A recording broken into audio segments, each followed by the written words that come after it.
Hello दोस्तों, स्वागत है आप लोगों का आज के हमारी इस वीडियो में। तो कैसे हैं आप लोग? उम्मीद करूँगा सभी अच्छे होंगे। आज हम हमारे पॉलिटी की 9th क्लास का रिवीजन करेंगे। पहली 8 क्लासों का रिवीजन हम कर चुके हैं। हम इस श्रृंखला में नवीन शर्मा सर द्वारा RWA चैनल पर जो उनकी नायक फाउंडेशन बैच में क्लासेस करवाई जाती हैं, उनका रिवीजन करते हैं। तो इसलिए स्टार्ट करते हैं हमारी पॉलिटी की 9वीं क्लास को। देखो, आज पढ़ेंगे कैबिनेट मिशन के बारे में। कैबिनेट मिशन 24 मार्च 1946 को भारत आया और 16 मई 1946 को ये योजना पेश की गई।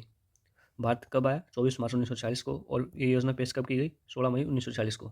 और इस समय आप जानते हैं, मैंने पिछली क्लास में बताया था, 1947 में जो ब्रिटेन में चुनाव हुए थे उसमें एटली ब्रिटेन का पीएम बन चुका था और इसने भारतीय को आज़ादी देने का मुद्दा उठाया था। कैबिनेट मिशन में 3 सदस्य थे। इन 3 सदस्यों में कौन कौन थे? Pethick Lawrence, Stafford Cripps, A B Alexander. इसका नेतृत्व, कैबिनेट मिशन का नेतृत्व किया था पेंथिक लॉरेंस ने, जो उस समय भारत सचिव था या कहूँ मैं राज्य सचिव था। और भारत सचिव का पद कौन से एक्ट के तहत लाया गया था, ये आप लोग कमेंट बॉक्स में बताएंगे। ठीक है। स्टेफर्ड क्रिप्स ये व्यापार बोर्ड के अध्यक्ष थे और एवी अलेक्जेंडर ये नौसेना मंत्री था। तो इन तीनों को कैबिनेट मिशन का सदस्य बनाकर भारत भेजा गया था। इसमें क्या क्या बातें कही गई थी, चलिए उन पर गौर करते हैं। भारत में एक अंतरिम सरकार का गठन होगा। अंतरिम सरकार कैसी सरकार होती है? इसको अनंतिम सरकार भी कहा जाता है। और इसका क्या मतलब होता है? जब तक कोई स्थायी सरकार ना हो, किसी भी देश में जब तक कोई स्थायी सरकार ना हो, तो उसमें एक अंतरिम सरकार का गठन किया जाता है। ठीक है। सेकंड, भारत में संघीय शासन होगा, राज्यों का संघ होगा। तो संघीय शासन में 2 तरीके से बांटा गया। पहला देशी रियासतें, दूसरा ब्रिटिश प्रांत। ब्रिटिश प्रांत को 2 भागों में बांटा गया। एक तो जो ब्रिटिश भारत में जितने भी प्रांत थे, उस समय कितने प्रांत थे? 11। और कमिश्नरी क्षेत्र कितने थे? 4। ये 4 क्षेत्र आगे बताऊंगा मैं आप लोगों को। 11 प्रांत हम पहले ही पढ़ चुके हैं, आगे देखेंगे फिर से। इस समय देशी रियासत कितनी थी? 562 प्लस 3, टोटल कितनी थी? 565। ठीक है। तो इस समय जब भारत का संघ शासन होगा, इसके लिए कैबिनेट मिशन आया, तो 562 रियासतें तैयार थी भारत में विलय होने के लिए, लेकिन 3 रियासतें खुद को आज़ाद और अलग चाहती थी। तो 3 रियासतें कौन कौन सी थी? पहली थी जूनागढ़। यहाँ का शासक कौन था? यहाँ का राजा मोहम्मद महावत खान तृतीय। और यहाँ के अधिकतर जनता क्या थी? हिंदू। वो चाहते थे कि जूनागढ़ भारत का पार्ट बने। और इस मोहम्मद महावत खान को मुस्लिम लीग के नेता मोहम्मद अली जिन्ना का सहयोग प्राप्त था।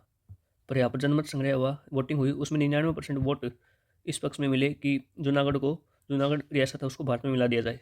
ठीक है। फिर फाइनली 20 फरवरी 1948 को जूनागढ़ भारत का पार्ट बन गया था।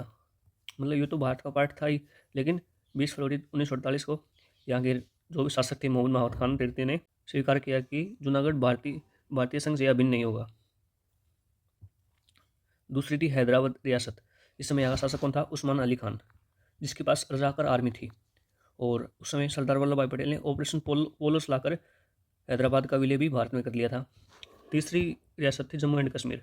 इस समय यहाँ के शासक कौन था? हरि सिंह।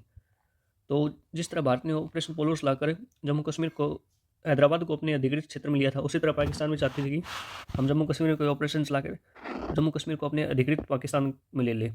तो इसी में पाकिस्तान ने कोशिश की और ये जम्मू कश्मीर का ऊपरी हिस्सा खुद के क्षेत्र में शामिल कर लिया। आज इसी क्षेत्र को हम POK बोलते हैं, पाकिस्तान ऑक्यूपाइड कश्मीर। पर जब ये पाकिस्तानी इस तरफ बढ़ने लगे, तब राजा हरि सिंह ने भारत सरकार से मदद मांगी और भारतीय सेना ने इसको यहीं रोक दिया था। जितने क्षेत्र तक पाकिस्तानी आ चुके थे, उसी क्षेत्र को आज क्या कहा जाता है? POK, Pakistan occupied Kashmir. जब प्रांतों के 3 समूह बनाए गए, टोटल प्रांत कितने बताए थे मैंने? 11। 3 समूह बनाए गए।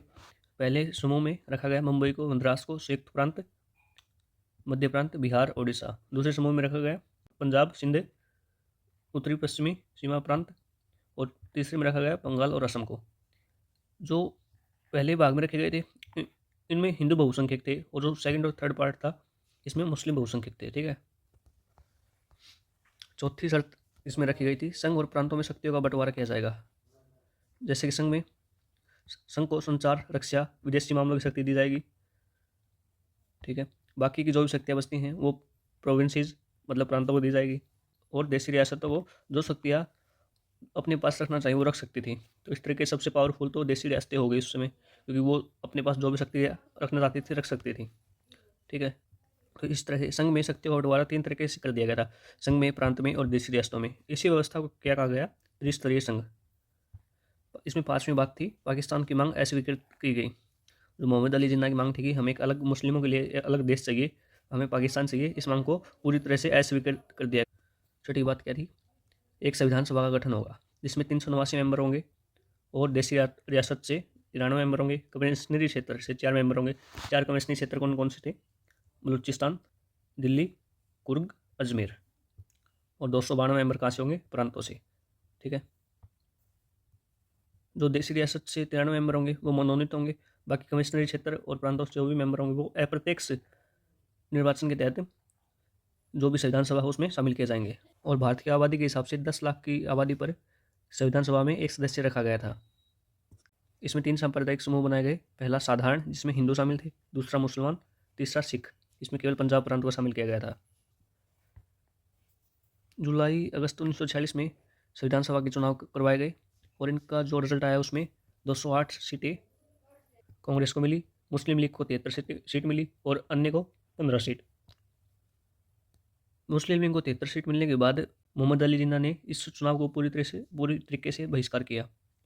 फिर अगस्त 1946 में कांग्रेस ने कैबिनेट मिशन को एक्सेप्ट कर लिया, पर इस चुनाव में मुस्लिम लीग हार चुकी थी या फिर एक तरीके से बहुत कम सीट मिली थी, इसलिए इन्होंने स्वीकार नहीं किया।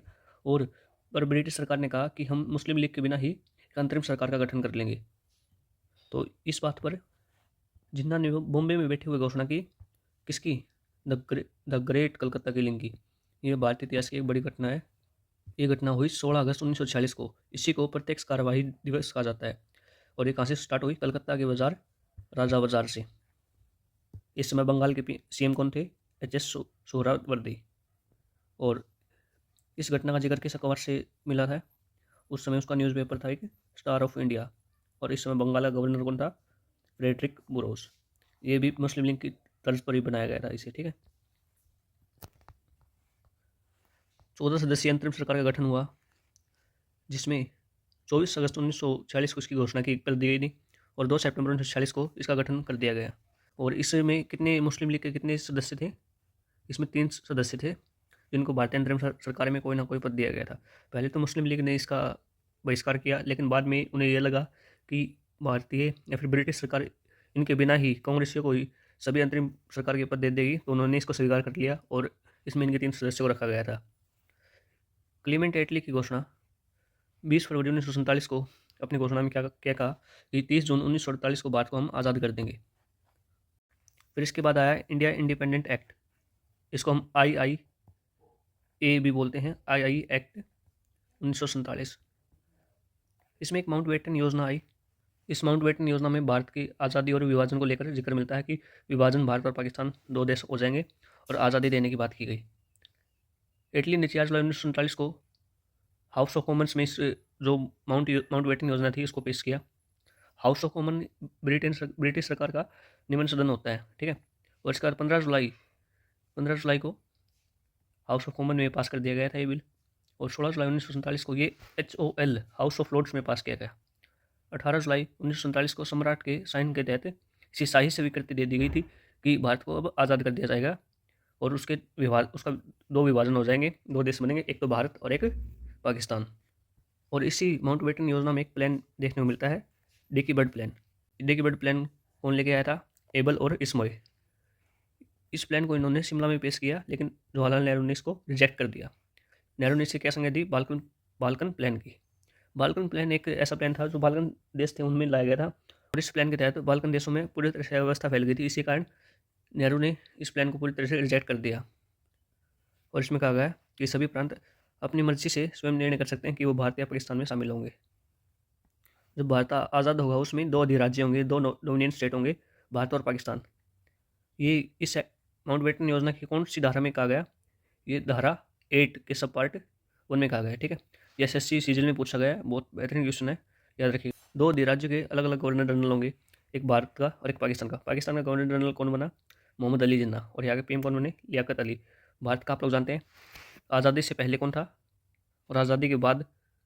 आज़ादी से पहले कौन था? माउंटबेटन। आज़ादी के बाद भी माउंटबेटन। लेकिन आज़ाद भारत का पहला भारतीय कौन था? श्री राजगोपालाचारी। ठीक है। और भारत के PM आप लोग जानते हैं पंडित जवाहरलाल नेहरू। संविधान बनने तक शासन 1935 के एक्ट से चलेगा। ब्रिटिश संसद का नियंत्रण अब पूरी तरह से खत्म कर दिया गया। भारत का सम्राट खत्म कर दिया गया। देशी रियासतों को पूरी तरह से आज़ादी दे दी गई और भारत पाकिस्तान सीमा निर्धारण के लिए 2 आयोग बनाए गए। दो आयोग कौन कौन से थे? पंजाब सीमा आयोग, बंगाल सीमा आयोग। इसमें 4 मेंबर रखे गए, जो 2 कांग्रेस से 2 मुस्लिम लीग से। इसी तरह बंगाल सीमा आयोग में भी 4 मेंबर रखे गए, जो 2 इंडियन कांग्रेस से, 2 मुस्लिम लीग से। और इसके अध्यक्ष कौन था? इसका अध्यक्ष था रेडक्लिफ। इसी कारण भारत और पाकिस्तान और भारत और बांग्लादेश के बीच जो भी बॉर्डर है उसको रेडक्लिफ रेखा कहा जाता है।